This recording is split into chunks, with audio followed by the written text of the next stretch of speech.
Hi everyone, this is Adam with EmotiveDirect.com, and I'm here today hanging out with the folks at the Ford Racing High Performance Driving School based out of Utah Motorsports Campus. And if you're a Mustang fan, you probably know the name Jim Marietta or Duane Carling.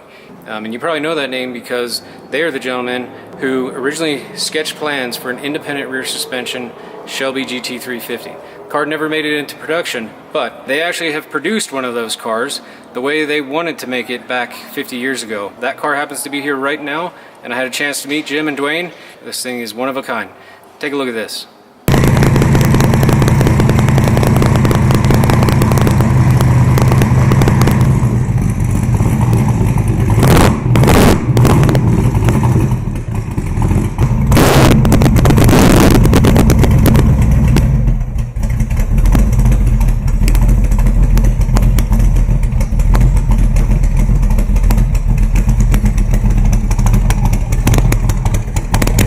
Hi, I'm Bill Reinhardt with the Ford Performance Racing School, and we have a couple of very special guests that just happened to be stopping by on their road trip.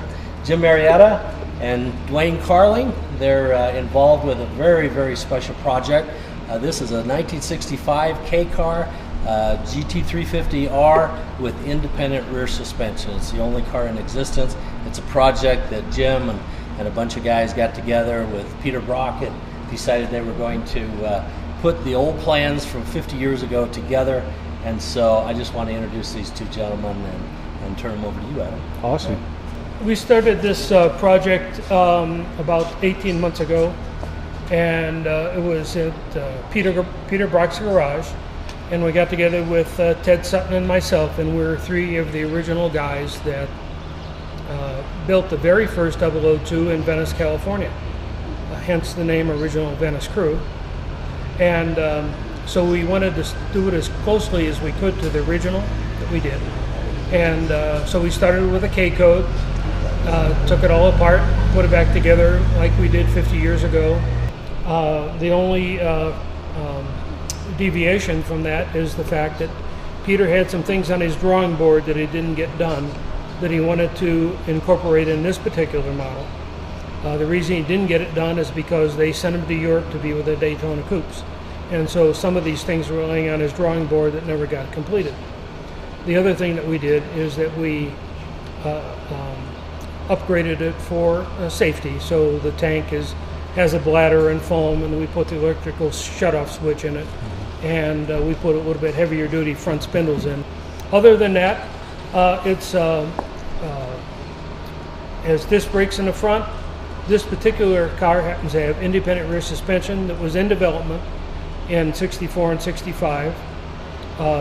Duane Carling found the parts, and we decided to put it into this car. So this car has some of the original parts that were actually designed, developed, and fabricated by Ford Advanced Vehicles in 1964 and 1965.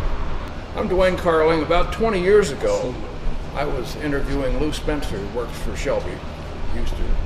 And he said, yeah, there was an independent rear suspension car, but they only made one or two. We never developed them, and they got crushed, and they're gone away. And I said, well, I'd really like to find that. I said, well, you know, a lot of people would, but good luck. So Carroll Shelby happened to be there, and he said, you know, the guy that the engineer for that, a fellow named Klaus Arning, he said he's probably long retired by now, but he might still be around. So I got on the phone, asked the directory assistants for Klaus Arning, got him on the first call. And he was interested in the project, so he says, I go to the archives. He was in the Luftwaffe in the war. I go to the archives, they give me the microfilms, I make the prints. So I started out with the prints, which I have some in the truck there, I can show you. And Klaus and I became pretty good friends, and we went to a Carroll Shelby roast in Palm Springs. This is, 15 years ago now. And gentlemen came over to our table, and he happened to be Lee Holman Jr. And I told him what we were doing, and he said, I know where those parts are. I could have fallen through the floor. But what turned out, in '67, Shelby shut down his airport facility, and Ford sent 6 empty semi-trucks from Charlotte, North Carolina to to Los Angeles. But under a bench there were some parts, nobody knew what they were, but they threw them in a truck, took them back. Well, both the principals passed away. Lee Holman was having some financial difficulties, so we had a garage sale. A guy from Oxford, Georgia came and he said, "What are those?" And Lee said, "Well, I think they're independent rear suspension parts for a Mustang, but nobody knows for sure." So this gentleman bought them for practically nothing, took them home. He has a big orchard. That's where he keeps his collection. He has a GT40 driven by Mario Andretti. Both the doors are open. His Doberman's sleeping in it. Well, he took these parts and just threw them in the ground. And so I contacted the guy, and he sent me the parts with the proviso that I make a complete rear suspension out of them and send them back, which I did. But we built tooling off of that with the prints that we had. We built a workable IRS in over 20 years, and with the help of these gentlemen, it's now much faster than a live axle car. Pretty neat. So you guys essentially paved the way for the independent rear suspension in the current Mustang, correct? Yeah, an interesting story about that. That was the first suspension designed by a computer. They didn't have computers in the engineering department because we all had slide rules. Why would we need computers? So they had to use the personnel computer. Remember punch cards? I don't know. Your grandfather remembers punch cards. So they would come up with a program, drop it off at the personnel office on the way home, and then they'd pick up the results in the morning. And it was a vacuum tube computer. It was measured in kilobytes. But they perfected the program, and then when the GT40 came along, they used that for the GT40. A.J. Foyt used it on his Indy car. The current Le Mans car built by Ganassi Racing, Bill Riley and his father Bob, they used that program for the current Le Mans winner. So it's a direct descendant. In making this car, we wanted to make it as close as we could to the way we did it 50 years ago. So the splash guard on the tank here, as you can tell, this was all hand cut out, hand done, hand welded. Okay, just like we did 50 years ago. We didn't use spun aluminum like you see in a lot of the cars, because we wanted to do it like we did it 50 years ago, hand cut, hand welded aluminum, 030. I mean, that's quite a trick. Yep. That was quite a trick back then, actually. And we have the dual issue fuel pumps, the battery in the back, and then we hand flared the fenders, just like we did 50 years ago. Heated them up a little bit with the torch, used a body spoon to pull them out, Really? and then pounded them up, and then tacked them so they did, for body strength and noise actually. And then we did, do a little Bondo job to make it look nice on the outside. Exactly the way we did it 50 years ago. So these are air intakes that actually work. Where do they plumb through? Well, if you look up inside, the reason this car doesn't have a package shelf is because there's the air ducts right there. Oh, I see. Okay, those were handmade by Ted Sutton, and he did it by doing a drawing on Peter Brock's floor with chalk, and then making a cutout in construction paper, getting it to fit, and then made the aluminum pieces and put it together.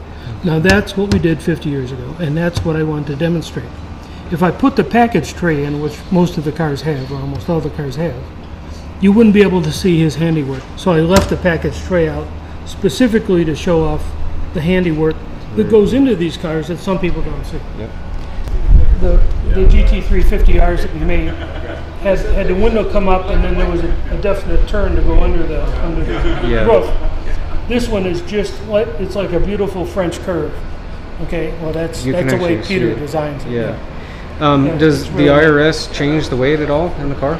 It's about 90 pounds less. 90 pounds less. Yes. That's important. Yeah. So that's this cool. is about, as I recall from memory, this car is about 2780.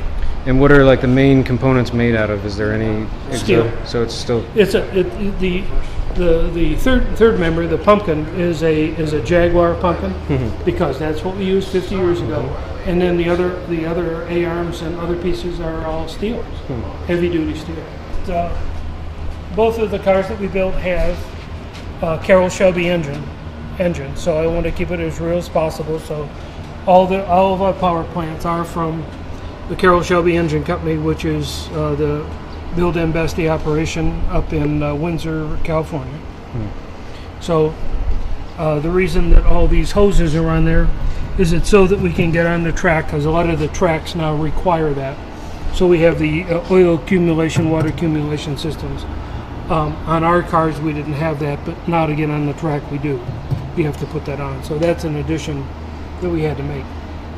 But roughly it's a 289 based, basically then a 302 that's born out of 331. So we get about 440 horsepower out of it. And here again, Peter wanted to incorporate this. 50 years ago, he wanted to incorporate the structure of the front bumper into the front fascia, which is exactly what he did here. This form is exactly the form that a front bumper would be, because we used the front bumper to develop it, and then the rest of the front fascia was developed off the splash pad. But then he did all the aerodynamic work that Peter's so adept at doing, which means that now that we can run a smaller radiator, and the car still, even when we thrash it, stays under 200 degrees. In the original car, we had the Country Squire radiator in it, which was about that much bigger, and we had to cut out the core support to fit it in. Now we don't have to do that. And then the other thing that Peter did on the front fascia is that you can see that the rectangular holes for the brake ducting, which are just outside the frame rails, which means that the air now can go directly outside the frame rail and dump right onto the disc brakes to keep it nice and cool. What's your favorite memory of this car? Driving. My favorite, driving? Yeah. We did a 50th anniversary on February 14th, 2015, which is exactly 50 years to the day that the GT350 won at Green Valley, Texas, when Miles was driving. And so I drove it that day on the 50th anniversary, and I think that's probably my memory highlight for this car on that track. And it was at Willow Springs, which is where we did a substantial amount of our testing and development. Very cool. So it was really kind of 50-year closing the loop. And for you and the project and the research and the time and the money, was that it? Was that the goal? Like, well, the goal was it's like all projects. Yeah. Right. They expand and expand and expand and expand, and that's what happened here. Once you kind of get into it, then there's kind of like that vacuum that just sucks you into everything else, and so that's we're into. You might say we're into the vortex. Yeah. Well, this is a good vortex to be in, I would say. Yeah, that's gorgeous.